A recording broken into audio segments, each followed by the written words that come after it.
It's day 2 of the BlackStars training at the Accra Sports Stadium as we prepare to play against CHAD in the World Cup Qualifiers. Today, the house is full. All the 23 players that were invited have reported for training. It's been a nice evening.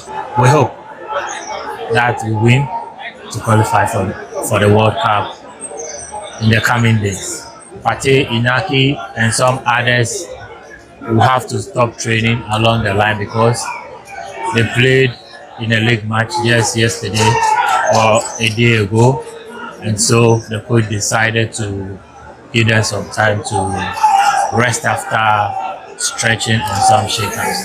From the Accra Sports Stadium and for Reality TV.